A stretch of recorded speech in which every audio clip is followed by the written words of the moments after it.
चलिए तो रासायनिक अभिक्रिया जो है तीन प्रकार के हैं। पहला संयोजन अभिक्रिया,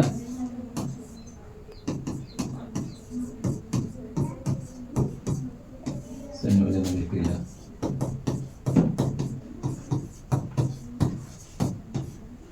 दूसरा है वियोजन अभिक्रिया।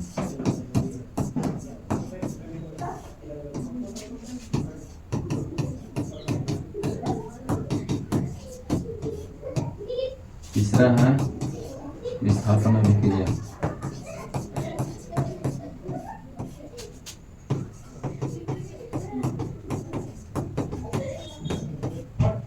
आगे द्विविस्थापन अभिक्रिया।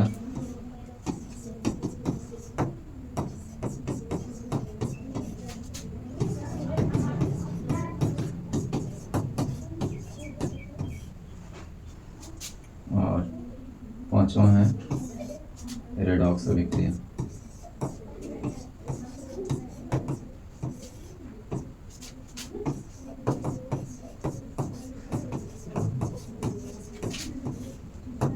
आज हम लोग बात करेंगे संयोजन अभिक्रिया।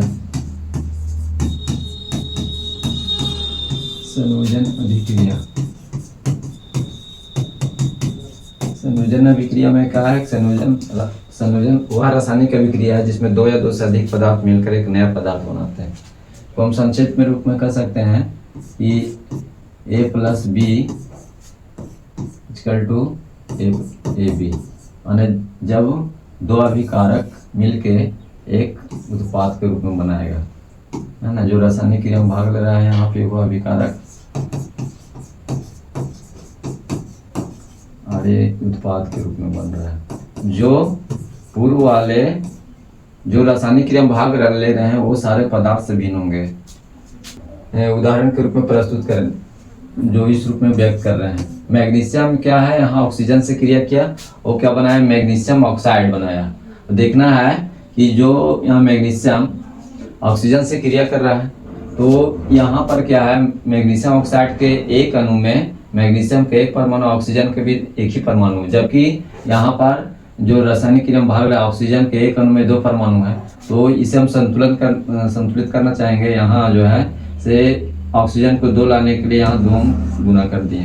तो जब यहाँ मैग्नीशियम भी दो हो गया, ये आपका इधर भी मैग्नीशियम दो हो गया। ये संतुलित समीकरण हो गया आपका, है ना। दूसरा उदाहरण के रूप में हम ये ले सकते हैं, हाइड्रोजन और ऑक्सीजन। हाइड्रोजन और ऑक्सीजन के साथ जब संयोग होता है, क्रिया करते हैं, तो ये क्या बनाता है? जल बनाता है, H2O। अब यहाँ पर क्या है कि हाइड्रोजन का संयुक्ता एक है और ऑक्सीजन का संयुक्ता, यहाँ जो रासायनिक क्रिया में जब भी भाग लेता है तो ये परमाणु यहाँ भाग लेते हैं। यहाँ ऑक्सीजन के एक अणु में दो परमाणु है, ऑक्सीजन और ऑक्सीजन अलग, ऑक्सीजन परमाणु के रूप में भाग लिया, ऑक्सीजन का संयुक्ता दो हुआ। तो इस तरह से ये आपका सूत्र के रूप में हुआ H2O।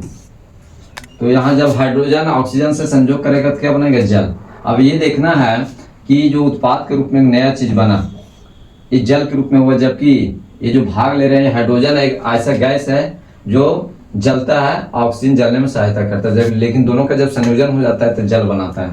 तो यहाँ ये देखना है कि हाइड्रोजन के एक अणु में दो परमाणु और ऑक्सीजन के एक अणु में दो परमाणु, जबकि यहाँ जल के एक अणु में H2 के एक अणु में हाइड्रोजन के दो परमाणु, ऑक्सीजन के एक परमाणु। तो यहाँ सबसे है कि इसमें यहाँ तो दो है, यहाँ भी दो है, ऑक्सीजन यहाँ है, इसके दो एक अणु में दो परमाणु जबकि यहाँ एक ही है। तो इस संतुलित करने के लिए हम यहाँ जो दो है पदांश के रूप में उसे हम दो गुना कर देंगे। तो मेरा ऑक्सीजन तो दो हो गया, लेकिन यहाँ पर हाइड्रोजन कितना हो गया? चार हो गया, इसलिए यहाँ भी संतुलित करने के लिए दो गुना कर दिया जाता है। तो ये पूरा जो एक समीकरण हो संतुलित समीकरण के रूप में होगा। यह संयोजन अभिक्रिया का एक उदाहरण हो गया। हाइड्रोजन ऑक्सीजन क्रिया करके क्या बनाया? जल बनाया।